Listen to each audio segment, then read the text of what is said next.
बौद्ध धर्म यानी बुद्धाज्म एक धर्म है जो सिद्धार्थ गौतम यानी जिसे बुद्ध कहते हैं कि उपदेशों पर आधारित है।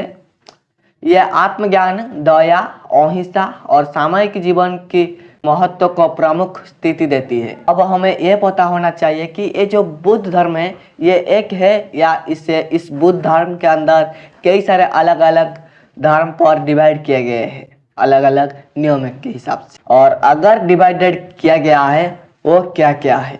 बुद्धाज्म को जनरली दो मुख्य शाखाओं पर विभाजित किया गया है, अथर्ववेद और महायान। अथर्ववेद बुद्धाज्म तो है पहली शाखा को प्राचीन और श्रेणीधर धर्म के रूप में माना जाता है, जबकि महायान बुद्धाज्म है जो दूसरी शाखाएं हैं बड़ा और सामान्य रूप में माना जाता है। इसके अलावा और भी कई छोटी शाखाएं हैं जैसे वज्रयान यानी तंत्र और जैन। अब वज्रयान यानी तंत्र की बात करते हैं। वज्रयान एक महायान बुद्धाज्म का शाखा है जो स्पेशली तिब्बत, भूटान, नेपाल और सम पार्ट ऑफ इंडिया प्रचलित है।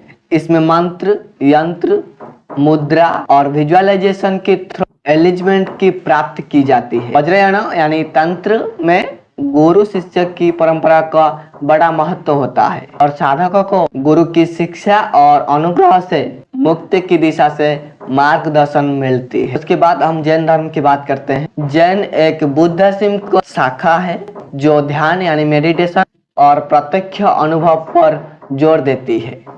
इसका मूल उद्देश्य है आत्मज्ञान प्राप्ति करना, जो कि मानसिक अनुशासन और आंतरिक शांति के माध्यम से संभव होता है। बुद्ध धर्म की जो जैन शाखा है उसका 4 तत्व है। पहला है मेडिटेशन यानी ध्यान, दूसरा जो है प्रत्यक्ष अनुभव, तीसरा है सादगी और अनुशासन और चौथा है कोआन। पहले हम ध्यान की बात करते हैं यानी मेडिटेशन। जैन में ध्यान की अधिक महत्व है। ये मन को शांत करने में और आत्मचिंतन की प्रक्रिया में मदद करती है। उसके बाद हम बात करते हैं कि दूसरा जो प्रत्यक्ष अनुभव। जैन में पुस्तकों और सिद्धांतों से अधिक महत्व प्रत्यक्ष अनुभव को दी जाती है। इसका मतलब यह है कि व्यक्ति को स्वयं अपनी अनुभव के माध्यम से सच्चाई को समझना होता है। इसके बाद आता है तीसरा यानी कि सादगी और अनुशासन। जैन जीवन शैली में सादगी और अनुशासन का विशेष स्थान है। इसका उद्देश्य है मन को अव्यवस्थित विचारों से मुक्ति करके मानसिक शांति प्राप्त करना।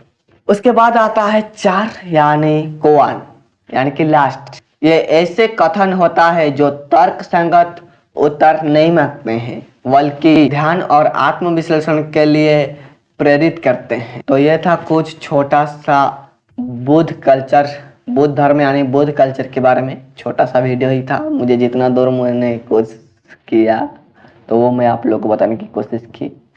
थैंक यू यहाँ तक वीडियो देखने के लिए। फिर मिलते हैं नेक्स्ट एक कोई टॉपिक के साथ, कोई प्राचीन टॉपिक के साथ या फिर नया। Thank you. जय हिंद।